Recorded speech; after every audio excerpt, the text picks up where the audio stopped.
Gloire et louange à l'Éternel, notre Dieu. Shalom, shalom, bien-aimés dans le Seigneur. Nous bénissons encore l'Éternel, notre Dieu, pour ce matin. Aujourd'hui, nous sommes là 6h04. Nous avons eu ces changements d'horaire suite aussi au changement de notre responsabilité dans la journée. Nous commençons le travail plus tôt, plus loin. Donc, du coup, nous avons aussi adapté notre heure de prière selon aussi notre temps professionnel. Ainsi, tout simplement pour nous dire que nous pouvons prier chaque matin, nous pouvons avoir le temps d'être en communion avec Dieu. Notre temps de communion avec Dieu ne peut pas être privé par notre obligation professionnelle, mais nous pouvons toutefois nous adapter de la même manière que nous nous adaptons de notre vie quotidienne par rapport à nos rendez-vous, par rapport aux obligations que nous pouvons avoir dans la journée. Ainsi, nous pouvons aussi le faire pour notre vie chrétienne et avancer avec le Seigneur. Je dirais même pour notre rendez-vous, plus spécialement, parce que quand je dis notre vie chrétienne, c'est en général, mais pour notre rendez-vous avec le Seigneur, pour notre temps de prière, nous pouvons toujours nous donner cette marge de temps, afin d'être toujours dans la présence de Dieu. Laisse que mon Dieu nous bénisse ce matin. Nous venons donc bénir notre journée. Nous venons éclairer notre journée encore ce matin. Nous venons donner l'occasion à notre journée d'être une journée réussite. Nous venons demander à Dieu de garder encore notre famille, notre santé, notre maison, qu'il mette ses limites, afin qu'il ait l'espérance que nous continuons à avancer avec l'Éternel, notre Dieu. Donc, laisse que mon Dieu soit le Dieu qui nous bénit encore ce matin, le Dieu qui nous fortifie encore ce matin, le Dieu qui nous attire encore dans sa présence ce matin. Oui, que le Seigneur nous fasse du bien, qu'il te fasse du bien, qu'il intervienne là où la main de l'homme ne peut pas intervenir, qu'il vraiment lui-même fasse rayonner ta vie au-delà de pensées, au-delà de l'imagination. Parce que vous savez, dans la vie, il y a des choses qui nous dépassent.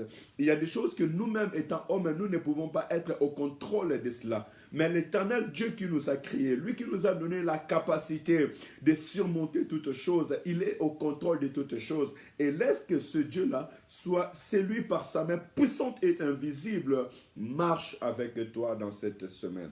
Marche avec nous dans la fin de cette semaine, au nom de Jésus. Pouvons-nous prier?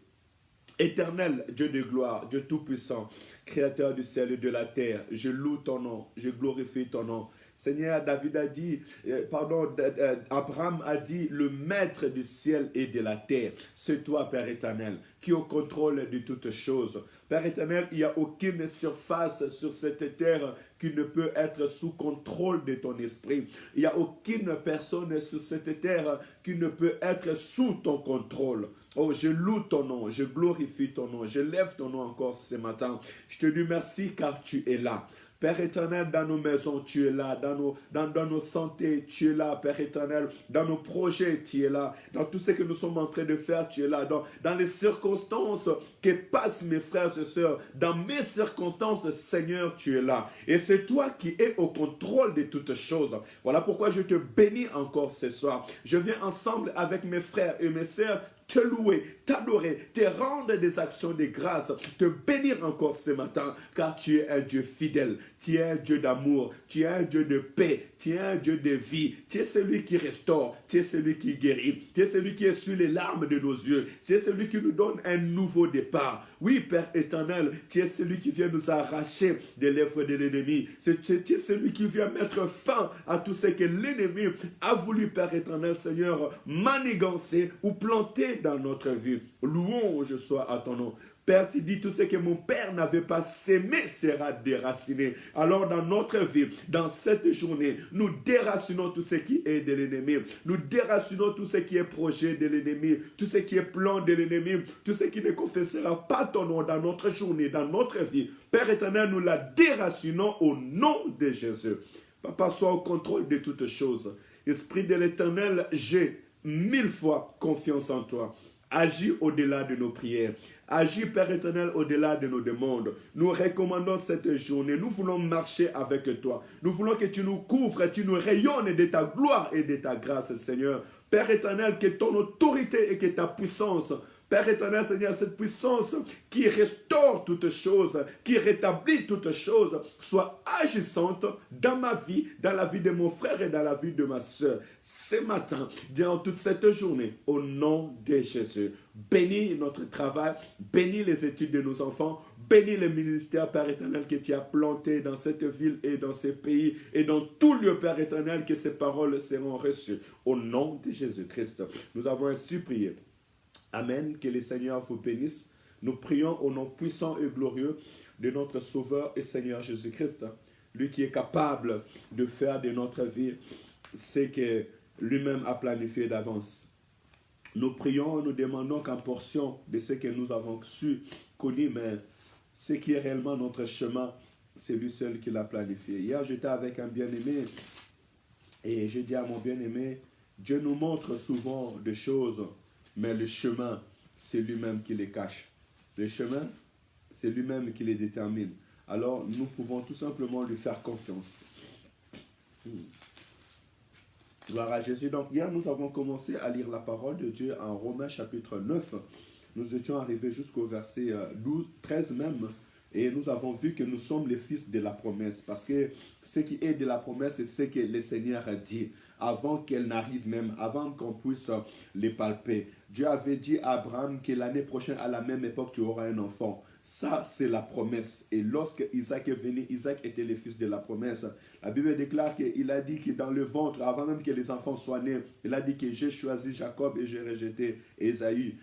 C'est la promesse, ce sont les fils de la promesse. Donc, il vient avec une mission particulière. Et nous aussi, peuple de Dieu, comme nous sommes un peuple prédestiné à la gloire de Dieu, il nous a choisis d'avance, il nous a élus d'avance, afin que nous soyons ce peuple qui le glorifie, qui l'élève et qui l'adore. Nous sommes aussi fils de la promesse. Ainsi, nous sommes peuple de Dieu. Et voilà pourquoi l'homme de Dieu, l'apôtre Paul, avait dit que tous ceux qui descendent d'Israël ne sont pas israélites. Alléluia. Donc nous sommes israélites spirituels selon la pensée et selon la volonté de Dieu. Et laisse que la grâce de Dieu, la bénédiction que l'Éternel a préparée pour son peuple, soit cette grâce et cette bénédiction qui nous accompagne tout au long de notre journée. Et cela dans le nom puissant et glorieux de notre Sauveur et Seigneur Jésus-Christ.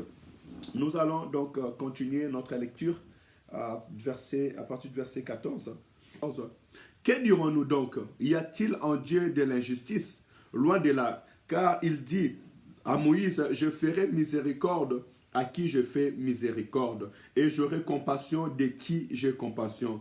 Ainsi donc, cela ne dépend ni de celui qui veut, ni de celui qui court, mais de Dieu qui fait miséricorde. Alléluia. Verset 17. Car l'Écriture dit à Pharaon, je t'ai suscité à dessein pour montrer en toi ma puissance, et afin que mon nom soit publié par toute la terre. Alléluia. Ainsi, il fait miséricorde à qui il veut, et il endurcit, qui il veut. Tu me diras, mais pourquoi blâme-t-il encore? Car qui est-ce qui résiste à sa volonté? Ô homme, toi plutôt, qui es-tu pour contester avec Dieu? Le vase d'argile dira-t-il à celui qui la forme, pourquoi m'as-tu fait ainsi? Le potier n'est-il pas maître de l'argile pour faire avec la même masse une vase d'honneur et une vase d'un usage vil? Gloire au Seigneur. Et que dire si Dieu voulant montrer sa colère et faire connaître sa puissance a supporté avec une grande patience des vases de colère prêts pour la perdition? Je vais m'arrêter là pour ce matin, au verset 22. Sois élevé encore ce matin dans notre vie. Nous bénissons son nom. Et à ce que je peux retenir ce matin est que notre Seigneur est le maître de toutes choses. Et ce n'est pas celui qui court, ce n'est ni... J'apprécierais ce verset qui dit, ce n'est ni pour celui qui court, ni celui qui veut, ni celui qui demande, mais c'est par la volonté de Dieu et que tout est grâce pour notre vie. Ce n'est ni par notre force, ce n'est ni par nos offrandes, ni par nos sacrifices, mais c'est par l'amour de Dieu et c'est par la volonté de Dieu. Voilà même pourquoi il va plus loin. Il dit qu'il a suscité Pharaon pour qu'il fasse connaître son nom, sa puissance sur la terre entière. Notre Dieu est capable de toutes choses. Alléluia. À cette époque-là, Pharaon a une grande puissance, mais l'Éternel l'a utilisé afin que le monde sache qu'il y a une puissance qui est au-delà de cette puissance.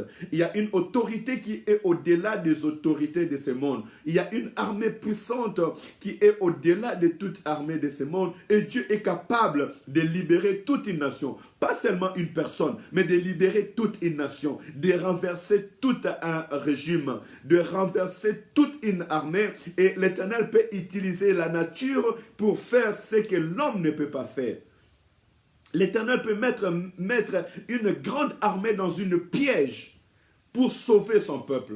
Et par là aussi, il nous a appris que le chemin qu'il trace pour ses enfants, ce sont les chemins qu'il a tracés pour ses enfants. Et toute ramassie, toute personne étrangère à cette destinée, s'il veut entreprendre ce chemin, il sera englouti sur ce chemin. Laisse que mon Dieu te bénisse ce matin.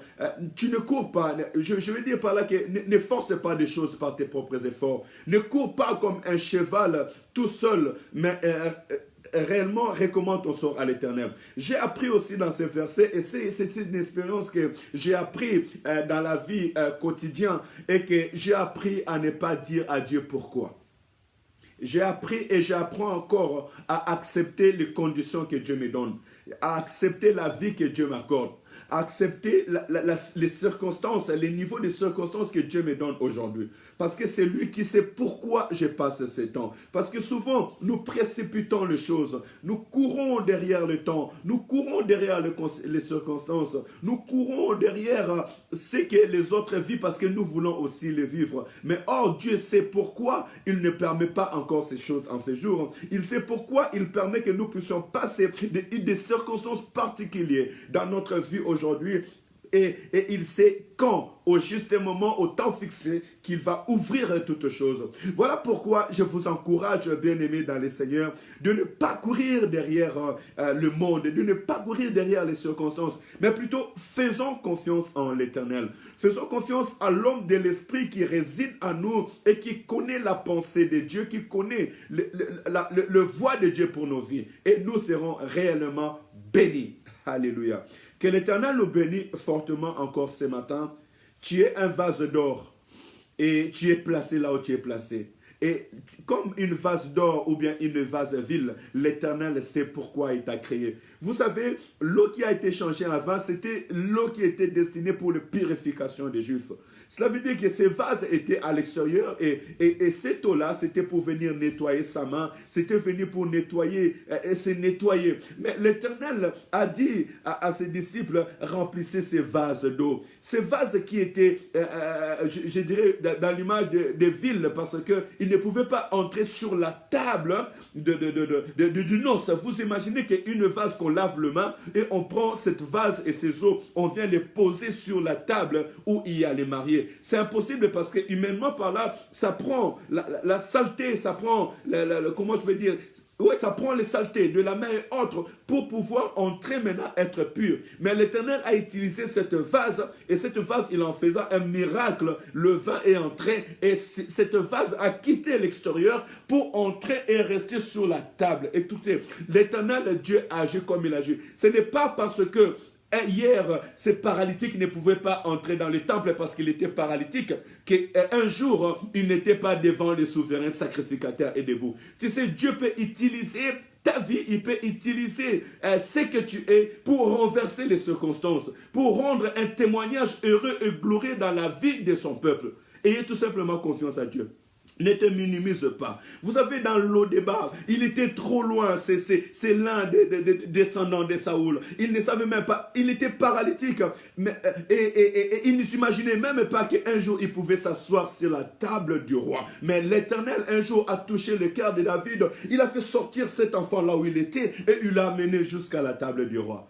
L'Éternel est capable de restaurer ta vie. Je vais t'assurer qu'aujourd'hui, je vais te présenter l'homme de Jésus. C'est lui qui vient pour restaurer et guérir. Il dit que l'ennemi vient pour voler, égorger et détruire. Mais moi, je suis venu afin que mes brebis aient la vie et qu'elles soient dans l'abondance. Crois au Seigneur Jésus-Christ. Mets en lui ta confiance. Recommande ton sort à l'Éternel. Et il est capable de te guérir, capable de te restaurer, capable de changer toutes les circonstances de ta vie. Je te le dis avec toute sincérité parce que ton Dieu est capable. Fais confiance à l'Éternel. Ni tes circonstances, ni ce que tu es en train de vivre, ni ta famille, ni les positions que tu as aujourd'hui ne peut t'empêcher de palper la gloire de l'Éternel.